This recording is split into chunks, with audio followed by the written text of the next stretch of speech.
Bonjour tout le monde, j'espère que vous allez bien. Je suis ravie de vous retrouver aujourd'hui pour une vidéo anti-haul. Je m'explique, je reçois beaucoup de demandes sur Instagram de votre part dans lesquelles vous me demandez si je vais tester tel ou tel produit, si je vais acheter tel ou tel produit.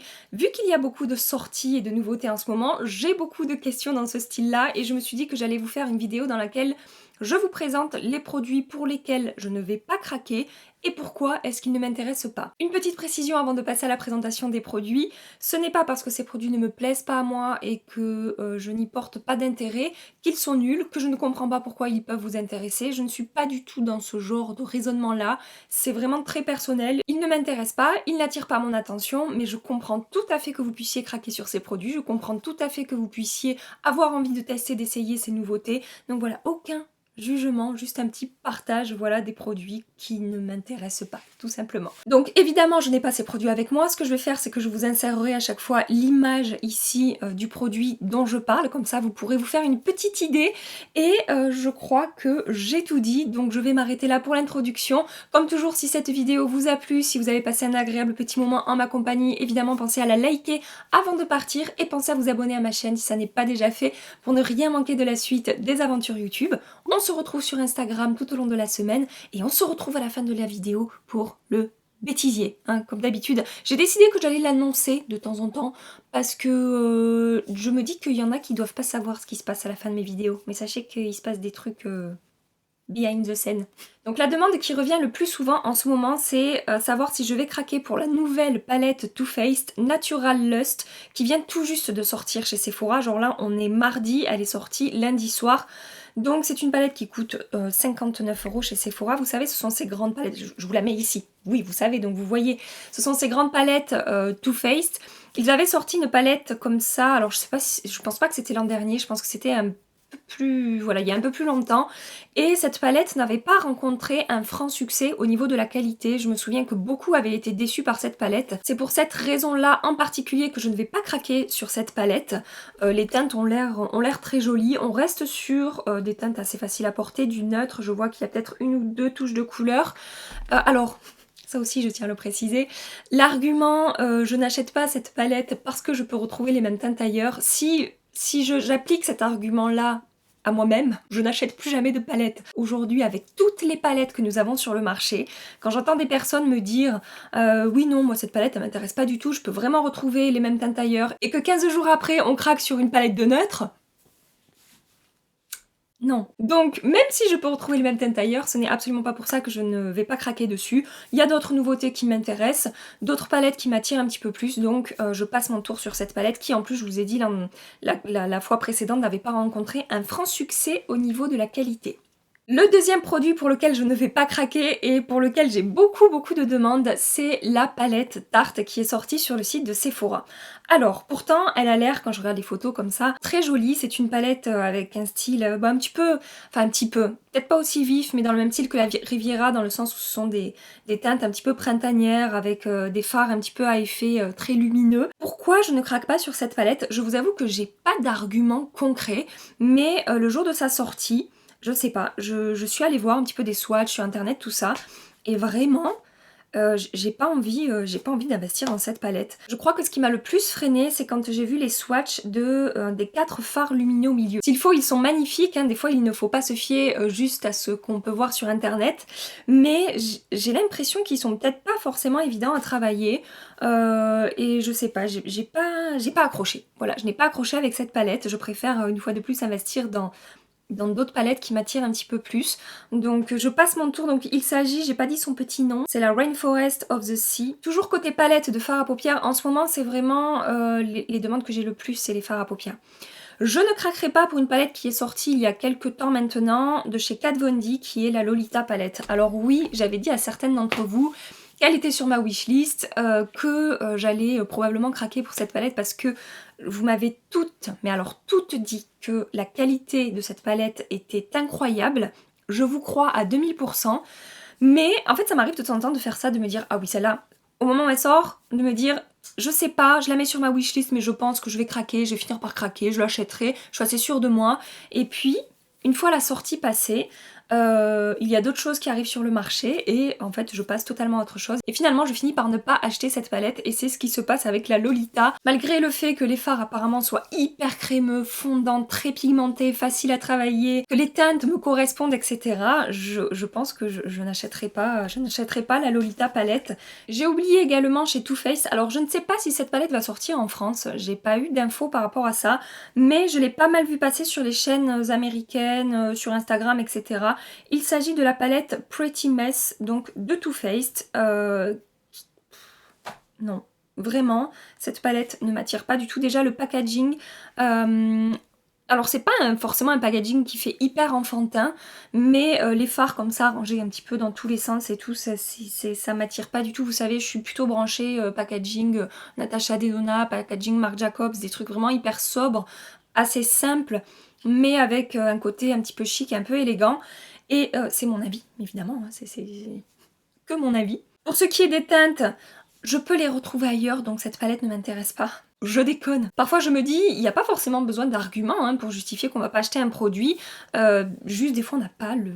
je sais pas, le feeling, il n'y a pas le truc qui passe. Hein, c'est un peu comme pour les fringues, etc. On est attiré ou pas. Et là franchement cette palette, au-delà du packaging, ne m'attire pas du tout. De toute façon Too Faced, ils sortent des produits au point où on se dit mais... pourquoi en fait? Pourquoi vous sortez autant de produits? Autant sortir des produits un petit peu plus rarement et tout mettre sur la qualité que de sortir des produits à tout va et parfois faire l'impasse un petit peu sur la qualité. Ce n'est que mon avis. La collection Tutti Frutti, j'avais vraiment envie d'essayer parce que je savais qu'il y avait des fards à l'intérieur qui étaient un petit peu particuliers et j'ai d'ailleurs adoré ces fards. Je n'ai pas gardé ces palettes parce que il n'y avait qu'un fard comme ça dans la palette. Tous les fards de la palette auraient été comme celui que je vous avais présenté. Si vous n'avez pas vu, je vous accroche la revue ici. Je vous avais dit dans ces palettes, il y a des fards à la fois crémeux, un petit peu onctueux, qui se fondent hyper bien à la paupière. La texture est un petit peu particulière, mais vraiment j'avais adoré le rendu de ces fards. Mais il n'y en avait qu'un dans la palette, donc... voilà, je m'en étais séparée, c'est pas des palettes que j'allais utiliser très souvent. J'ai d'autres palettes que je préfère, donc je suis passée à autre chose. Mais globalement, voilà, pour en revenir aux sorties Too Faced, c'est très souvent, au point que bon, c'est comme si on se lassait. Enfin, personnellement, je trouve que parfois, ça peut être un petit peu lassant d'avoir des sorties tout le temps comme ça, tous les 15 jours, de nouvelles palettes. Et d'ailleurs, la première dont je vous ai parlé, la Natural Lust, je sais pas d'où elle est sortie celle-là, on n'était pas au courant, elle est arrivée comme ça, paf sur Sephora, 2 jours avant sur Instagram, enfin bref. Voilà, j'ai partagé mon avis. Heureusement que j'ai regardé mes notes un petit peu parce que je suis fatiguée hein, le matin. Too Faced va apparemment sortir une seconde partie de la collection Tutti Frutti. Il y a certains produits qui existent déjà qui sont juste, je pense, repackagés en Tutti Frutti. Mais par contre, il y a une palette. Le packaging, c'est une pastèque qu'on peut couper en deux et c'est aimanté. Voilà, je vous l'accroche ici si j'arrive à trouver un visuel. Mais cette palette pour les yeux, là c'est vraiment le packaging qui ne me fera pas craquer. Peut-être la qualité est très bonne, peut-être on y retrouvera ces fards que j'ai beaucoup aimé dans la collection Tutti Frutti. Mais voilà, le packaging pastèque aimanté, c'est pas pour moi. Un autre produit pour lequel je ne vais pas craquer, j'ai eu pas mal de demandes au moment de sa sortie, ça fait quelques temps. C'est quand même une nouveauté, hein. Mais ces produits sont sortis il y a 3 semaines de ça à peu près. Il s'agit des fards à paupières de Huda Beauty en liquide, vous savez, ce sont les Melted Shadow. Et donc, pourquoi je ne vais pas acheter ces produits? Alors, j'ai été très intriguée par ces produits, j'ai regardé beaucoup de revues. Et ce qui m'a décidé à ne pas acheter ces produits, c'est que apparemment, le côté métallique n'est pas super réussi. Autant il paraît que le côté mat est super, que c'est liquide mais que ça se travaille vraiment comme un fard mat, que ça s'estompe bien, que la pigmentation est jolie, etc. Mais il paraît que le côté lumineux qu'on applique après est un petit peu épais, un petit peu chunky, avec vraiment voilà, une texture pas forcément très élégante, une texture un petit peu grossière. Peut-être que je me trompe une fois de plus, peut-être que vous adorez ces produits. Et moi vraiment c'est l'argument qui m'a décidé à ne pas craquer pour ces produits. Pourtant il y a des teintes qui ont l'air vraiment très jolies, mais je passe mon tour sur cette nouveauté Huda Beauty. D'ailleurs je ne sais pas si vous avez vu, mais hier soir est sorti sur le compte de Huda, ou je ne sais pas où, j'ai vu passer ça sur Instagram. Elle va lancer un nouveau fond de teint. Mystère. En parlant de fond de teint, transition. J'ai eu des demandes pour le nouveau fond de teint Lancôme. Lancôme a sorti le fond de teint Idol Ultra Wear Nude, donc un fond de teint mat avec un rendu léger et naturel sur la peau. Voilà, comme je vous dis, vous avez été quelques-unes à me demander si j'allais tester ce produit. Non. Pourquoi? Je sais pas, je ne suis pas attirée par ce fond de teint. La dernière fois que je vous ai dit non, je ne testerai pas ce fond de teint, il s'agissait du fond de teint Guerlain et vous avez été tellement nombreuses à me demander si j'allais le tester et que j'ai fini par le tester. Mais là, même si vous avez été quand même pas mal à me demander, je vous avoue que non, je ne testerai pas ce fond de teint. Qu'est-ce qu'ils disent? 24 heures de tenue, contrôle de brillance, fini mat, naturel. Pourtant, au niveau des promesses, c'est quelque chose qui pourrait me correspondre. Mais voilà, j'ai testé pas mal de fonds de teint ces derniers temps, j'en reviens toujours à mon Make Up Forever et c'est pas un fond de teint qui a éveillé ma curiosité. Enfin, les fonds de teint Lancôme n'ont jamais vraiment éveillé ma curiosité. Je ne sais pas pourquoi, c'est complètement débile hein, ce que je suis en train de dire. Je sais que la version teint Idol Ultra Wear classique a rencontré vraiment un franc succès. Il a fait un carton ce fond de teint et pourtant ben, je ne l'ai jamais testé.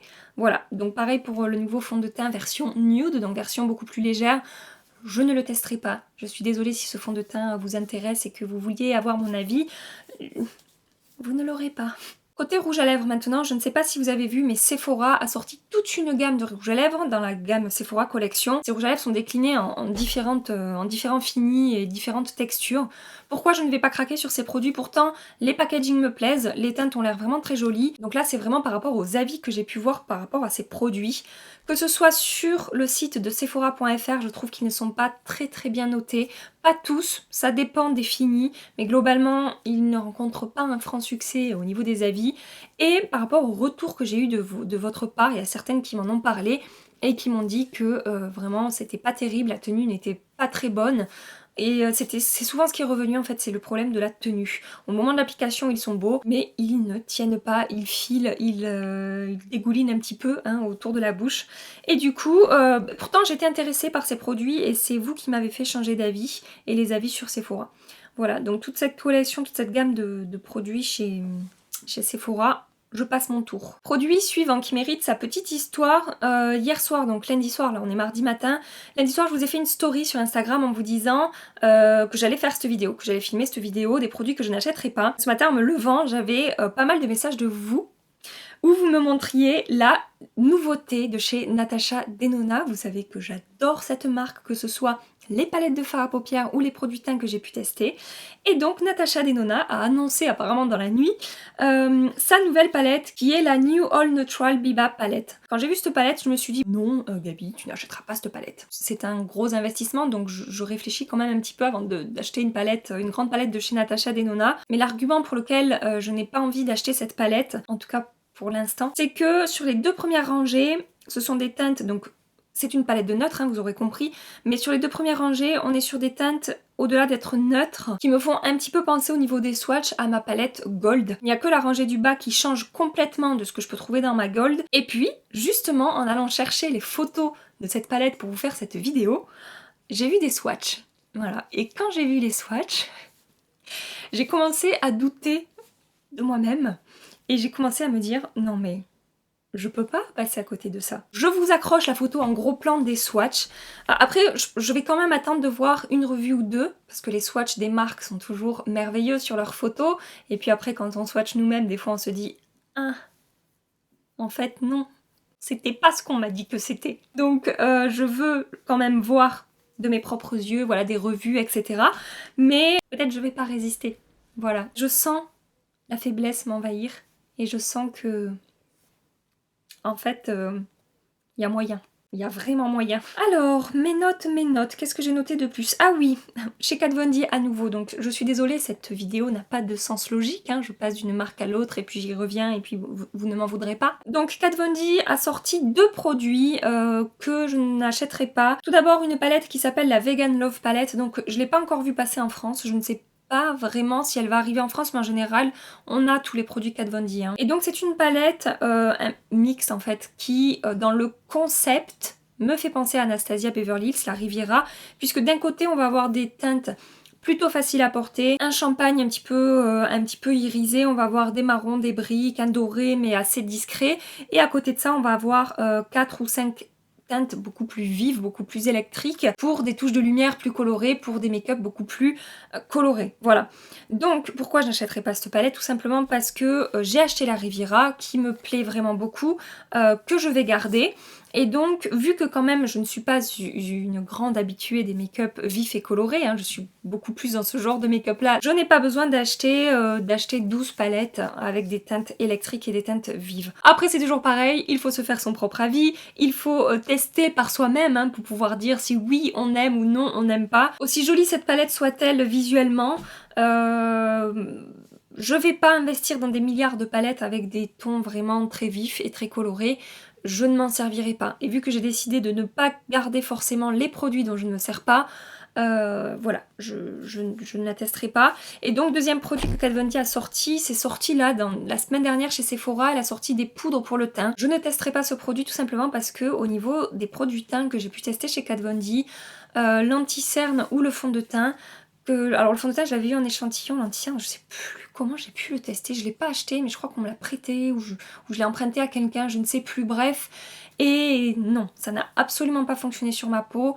Le fond de teint était vraiment sur moi pas confortable, effet de matière un petit peu plâtre, très couvrant, mais vraiment j'avais pas aimé le rendu visuel et le confort qui était vraiment pas super sur moi. Et l'anti-cerne avait vraiment un côté asséchant sur mon contour des yeux, il y avait de l'effet de matière, il était pas super joli. Je sais que certaines d'entre vous ne jurent que par ces produits. Moi personnellement ça n'a pas fonctionné pour moi. J'ai swatché en magasin quand je suis allée à Gérone le week-end dernier. Ils avaient sorti les échantillons. Donc j'ai testé, enfin j'ai swatché sur ma main. Ça a marqué toute ma texture de peau sur la main. Alors évidemment sur la main c'est pas le même résultat que sur le visage. Mais voilà, au niveau de la texture, quand je swatch des poudres, j'arrive à dire si elles vont me plaire ou pas au niveau de la texture, si c'est une texture un petit peu fondante, voilà, qui réagit bien à ma peau. Là pour le coup, il y avait un effet sec et il y avait un effet un petit peu de matière. Donc je n'achèterai pas non plus cette poudre Kat Von D. Et enfin je voulais vous parler d'une... Alors c'est pas une tendance, j'allais dire une tendance, ça n'est absolument pas une tendance parce que bon, c'est tellement particulier que je pense que ça ne deviendra pas une tendance, mais j'en vois pas mal passer ces derniers temps. C'est du maquillage avec des packaging nourriture. Donc vous savez que j'adore le maquillage, vous savez que j'adore la nourriture, mais les deux liés ensemble, je vous avoue que j'ai du mal. Et d'ailleurs j'ai rigolé parce que j'étais en train de préparer cette vidéo hier et je reçois une notification de YouTube qui me dit dernière vidéo de Sananas sur la palette pizza. Oui, vous avez bien entendu ce que j'ai dit, la palette pizza. Donc il y a une palette pizza, je vous l'accroche ici. Et tout récemment est sortie la palette burger. Je vous l'accroche ici. Et donc en plus cette palette burger, j'ai vu le teasing de la palette sur Instagram. En fait on voit quelqu'un qui... Enfin on voit quelqu'un. On voit un steak en train de cuire. On voit quelqu'un qui fait un burger, un joli burger. Et puis la caméra tourne. Et on tombe sur la palette burger. Je sais pas si vous y verrez, mais on voit en fait le steak en train de cuire, hein, voilà le barbecue. Ah oui, de l'oignon, il met de l'oignon. Ça donne envie de se maquiller l'oignon, hein. Qu'est-ce que vous en pensez? Ouh, ça dégouline de gras. Qu'est-ce que ça donne envie de se maquiller? Non. Et la palette. Voilà la palette, voilà le teasing. Donc c'est la marque Glamlight qui fait ça et donc la marque a également sorti une palette Viva Taco. Je vous l'accroche également ici. Ah oui, j'avais vu passer aussi des palettes Kit Kat. Vous avez vu passer ça, les palettes Kit Kat? Vous comptez acheter les palettes Kit Kat ou pas? Moi je pense pas, franchement je pense pas. Aucun jugement, hein, c'est... Chacun fait bien comme il veut, mais voilà. Voilà la palette Kit Kat. Voilà, tous ces produits make-up, nourriture, c'est vraiment... Je peux pas. Voilà, ça ne me correspond absolument pas et c'est... Non. Je sais, j'ai plus d'arguments. Je vous ai donc présenté tous ces produits que je ne vais pas tester et qui ne m'intéressent pas forcément. J'espère que ça vous a plu, j'espère que je n'ai froissé personne. J'aimerais bien que vous me partagiez, vous, quels sont les produits que vraiment vous vous dites non. Non, c'est pas possible, je ne testerai pas ça. Je vais m'arrêter ici pour cette vidéo. J'espère que ça vous a plu, j'espère que vous avez passé un agréable petit moment en ma compagnie. Si c'est le cas, on like et on s'abonne avant de partir. En attendant ma prochaine vidéo, je vous fais des milliards et des milliards de bisous. Mouah. Prenez soin de vous et à très bientôt. Bye bye. Allez Gabi. Tu vas y arriver. J'ai fini, j'ai surtout fini à l'heure. À l'heure. J'ai fini à l'heure. C'est rare en ce moment. Je me suis levée plus tôt que d'habitude. J'espère que j'ai rien oublié, j'espère que cette vidéo va vous plaire. Ça va vous plaire ou ça va pas vous plaire?